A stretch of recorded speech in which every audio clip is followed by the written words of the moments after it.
What's happening, guys? Sam Adams here, and welcome back to another episode of The Gist of It. And today we are going to be talking about Nintendo, as you can tell by the wallpaper behind me, because they have released a statement during an investor Q&A that actually revealed that instead of going with the standard kind of 5 to 6 year life cycle like you'll see for most major gaming consoles, they're going to try and extend the Switch out to be much longer than that, much longer lasting, and have a longer lifespan overall, which could be great, could be bad, depending on how they play the game. So, for those that don't know what a life cycle is in a gaming console, for one reason or the other, it's essentially the time between when a gaming console is released and when it stops production. That's pretty much the standard kind of definition of what a life cycle is. Now, that's not to say that the gaming console is popular between those 2 points in time. They can definitely drop off in popularity much before they do end production. So that's something to take into account, but essentially, most gaming consoles do last between 5 and 6, sometimes 7 years, before the next big thing kind of comes down the pipe and pushes that one on out. That's just kind of the way that the industry works. During the investor Q&A, Miyamoto himself actually said, and I quote, "Up until now, the hardware life cycle has trended at around 5 or 6 years, but it would be very interesting to see if we could prolong that life cycle, and I think that you should be looking forward to that."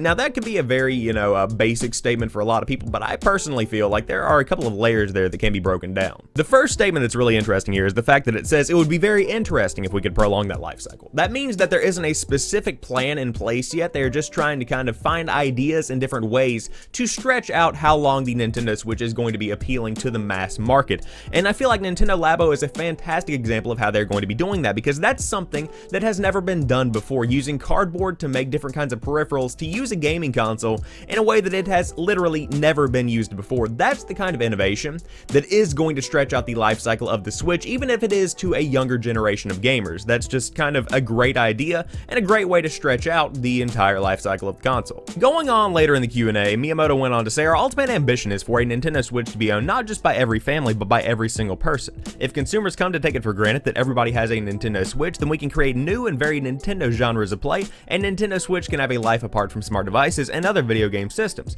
Expanding the Nintendo Switch world this way is a means of eliminating risk," and I think that statement has a lot of wisdom there. The biggest point in this entire interview comes within this paragraph, and they say Nintendo Switch can have a life apart from smart devices and other video game systems. That is a major key for the long-term success of the Switch.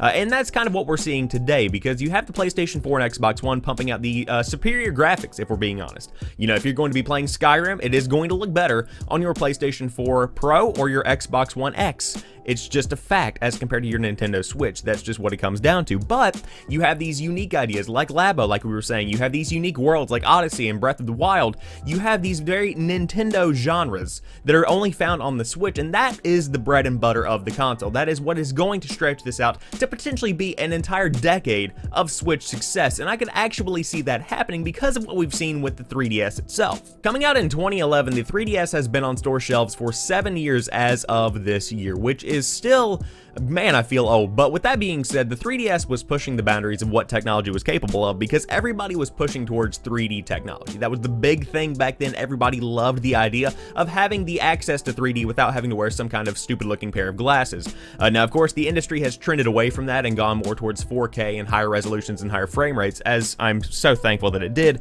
But with that being said, the 3DS should have died reasonably about 4 or 5 years ago.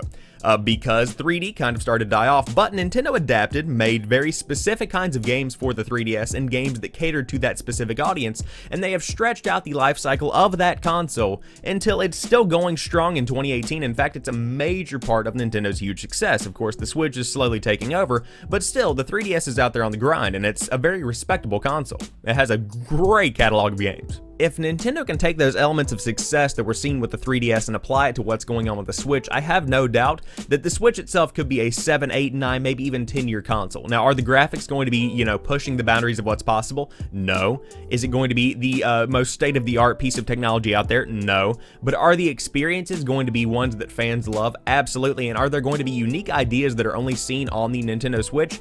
More than likely, if they continue doing projects like Labo. So we'll just have to see how it works out, but ultimately, I could actually see the Nintendo Switch being a 10-year console, and that's something that as I've been saying over the course of the past 6 months, never could have anticipated for the Nintendo Switch. But we'll just have to see how it goes. I hope you guys have enjoyed this episode of The Gist of It. If you did, drop me a like down below if you are watching on YouTube. And if you're over there on Twitch, please follow the channel and hit that notification bell so that you do know when I go live. But as for right now, I'm going to go read more about what Nintendo has planned for the Switch and also the new games that are coming out because I'm super interested in that. I will talk to you guys on Friday or on stream if you want to check that out. Peace.